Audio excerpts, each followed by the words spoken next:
Okay, so there's two cubes that end their name with 2020.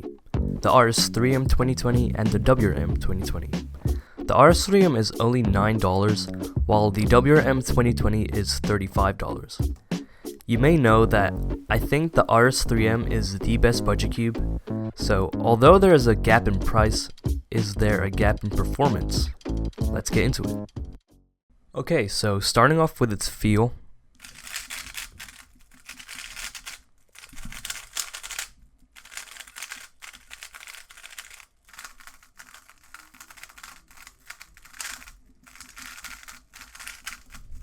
So the RS3M is very papery. You really don't feel a lot of bumps, however, you definitely feel some friction between the pieces. Now for the WRM 2020, this cube's turning is so satisfying. The turning is not only fast, but it's also very silky smooth. You can definitely feel how smooth it is when you're turning slow. So overall, I think the turning on the WRM 2020 is better. But that's in terms of how it feels. How about speed? Now, both of these cubes are fast. Whoa. Okay, it's kind of fast, but especially the WRM 2020. U3. U4, oh my. So before I explain this part, I want to say that if you plan on buying either of these cubes, I recommend lubing it with heavy lubes, because both of these cubes are fast.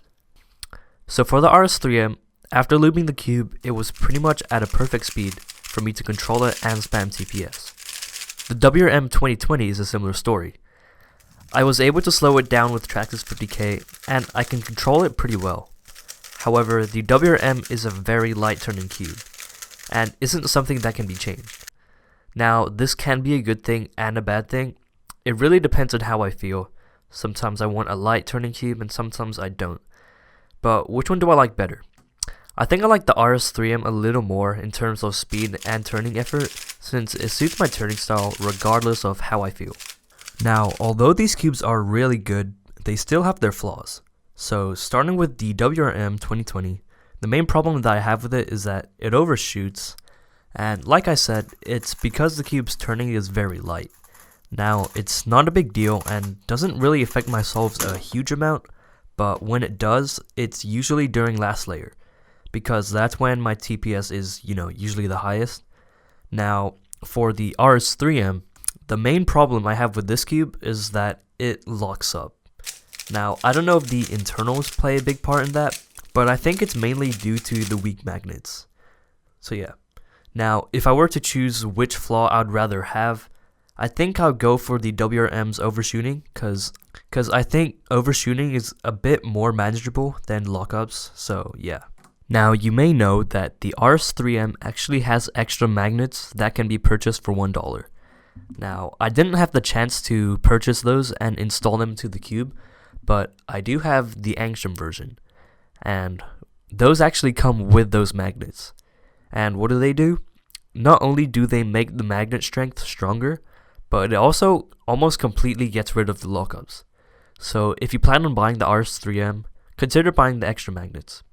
So both these cubes have the Moyu's dual adjustment system, which is very good for customizing.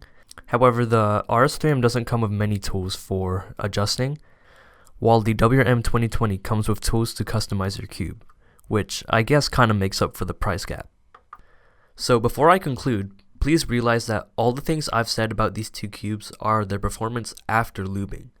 So please consider buying lube, mainly heavy lubes like Traxxas 50K, so that it slows down the cube a bit, because both these cubes are very fast out of the box. Now, what cube do I think you should buy? I think that the RS3M will appeal to many more cubers than the WRM. I think the main reason is that it's a pretty high quality cube that only costs $9. So the RS3M, definitely recommend it. Now, the WRM is still a very good cube, and I think if you want a cube that has effortless turning and you prefer a cube with more silky smooth turning, maybe you might like this. Now, the RS3M has a pretty harsh feel and has quite a bit of friction, so if that's something you wouldn't like, maybe go for the WRM 2020. But again, it is $35 compared to the $9 RS3M. So there we go. Okay guys, so I hope you liked this video. If you did, please like and subscribe, and don't forget to follow me on Instagram at CAD2Cuber. Thank you for watching guys. Bye. Fight.